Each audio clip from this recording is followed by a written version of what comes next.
இன்றைக்கி வந்து நல்ல டேஸ்டியான ஒரு பருப்பு தக்காளி ரசம் இது தான் செய்ய போகிறோம். அரை கப்பு பருப்பு எடுத்துகிட்டு இதை நல்லா வாஷ் பண்ணி கொஞ்சம் நேரம் நான் சோக் பண்ண வச்சுருக்கேன். இதை வந்து நான் ப்ரெஷர் குக்கரில் சேர்த்து நல்லா வேக வச்சு எடுக்க போகிறோம். இதை நீங்கள் சோக் பண்ணாமல் டைரெக்டாக கூட வேக வச்சுக்கலாம். 3 பெரிய தக்காளி எடுத்துருக்கிறேன். இதை நடுவில் உள்ளதெல்லாம் ரிமூவ் பண்ணிவிட்டு நம்ம வந்து நல்லா உடச்சி வச்சுக்கலாம். இல்லாட்டினா நீங்கள் மிக்ஸி ஜாரில் போட்டு லைட்டாக பல்ஸ் பண்ணி எடுத்தாலும் பரவாயில்ல. இஞ்சி பூண்டு ரெண்டுமே சேர்த்துக்கணும். இந்த ஒரு ரசத்தில் வந்து மல்லி மட்டும் நம்ம சேர்க்க போகிறதில்ல, அதோட இலை மட்டும் கடைசியில் ஆட் பண்ணிக்கலாம். இஞ்சி வந்து பருப்பில் ஆட் பண்ணியிருக்கிறனால ஒரு பெரிய பீஸாக எடுத்துருக்கிறேன். பூண்டு வந்து கொஞ்சம் நிறைய.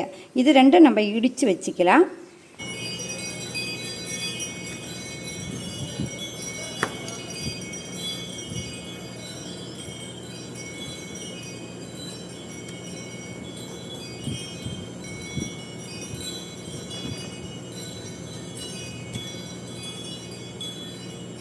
இப்போ வந்து ரசம் வைக்க போகிற பாத்திரத்தில் இஞ்சி பூண்டு இடித்தது, தக்காளி வந்து நான் மிக்ஸி ஜாரில் போட்டு பல்ஸ் பண்ணி எடுத்துட்டேன். எக்ஸ்ட்ரா கொஞ்சமாக தண்ணி, பருப்பெல்லாம் சேர்க்கிறதுனால புளி வந்து ரொம்ப ஆட் பண்ணக்கூடாது. இந்த சைஸில் உள்ள புளி, இதில் வந்து சீட்ஸ் எல்லாம் இருக்கிறதுனால கொஞ்சம் கூட எடுத்துருக்கிறேன். இதை வந்து கரைச்சி நம்ம அதோட தண்ணியை எடுத்துக்கலாம்.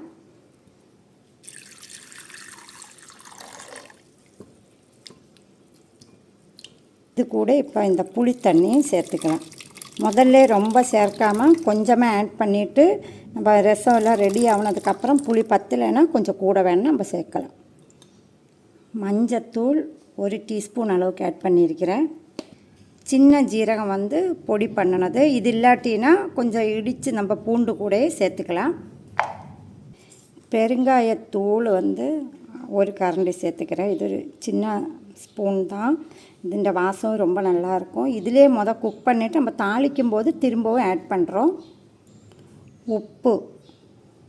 உப்பு புளி ரெண்டுமே கொஞ்சமாக ஆட் பண்ணிவிட்டு நம்ம குக் பண்ணதுக்கப்புறம் டேஸ்ட் எல்லாம் பார்த்துட்டு எக்ஸ்ட்ரா சேர்த்துக்கலாம்.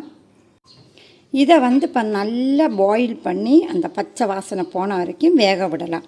நார்மலாக உள்ள ரசத்துக்கெல்லாம் நம்ம ரொம்ப நேரம் கொதிக்க வைக்கிறது இல்லை. ஆனால் இந்த மசாலாவில் இஞ்சி பூண்டு தக்காளி எல்லாமே நல்லா வெந்து அந்த ஃப்ளேவர் வரணும். தான் நம்ம பருப்பெல்லாம் சேர்த்து திரும்ப வேக வைக்கும்போது அந்த ஃப்ளேவர் இருக்கும்.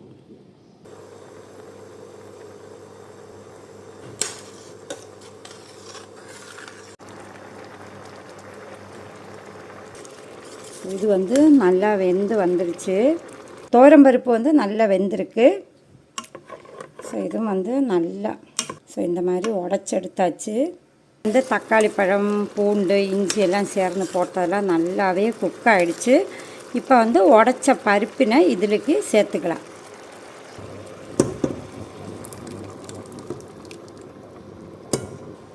ரசத்துக்கு தேவையான அளவுக்குள்ள தண்ணி எல்லாத்தையும் நல்லா கலந்து விட்டுட்டு உப்பு புளி எல்லாமே தேவையான அளவுக்குள்ளது சேர்த்துக்கலாம். ஸோ தக்காளி வந்து எல்லாமே நான் வந்து நல்ல பேஸ்ட் மாதிரி அரைக்காமல் கொஞ்சம் இப்படி போட்டிருக்கிறேன். புளி கம்மியாக இருக்கிறனால திரும்பவும் அதே சைஸுக்கு கொஞ்சம் எடுத்து கரைச்சி சேர்க்கிறேன். உப்பு இதெல்லாமே நல்லா வெந்துட்டு கடைசியில் வந்து 1 டீஸ்பூன் அளவுக்கு பிளாக் பெப்பர் சேர்க்க போகிறோம். வந்து இதிலே திருவி சேர்த்துக்க போகிறேன்.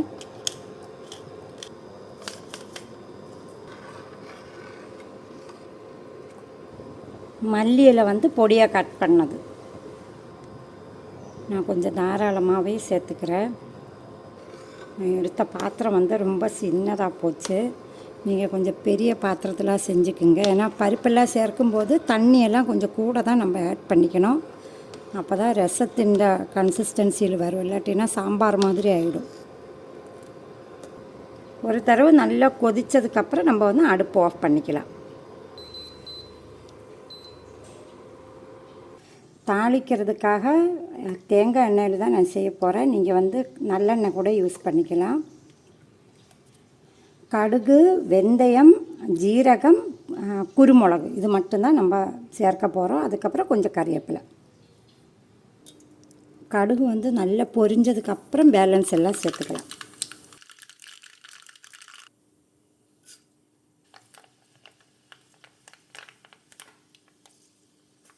பிளாக் பெப்பர் மட்டும் 1 டீஸ்பூன் அளவுக்கு ஆட் பண்ணுறேன்.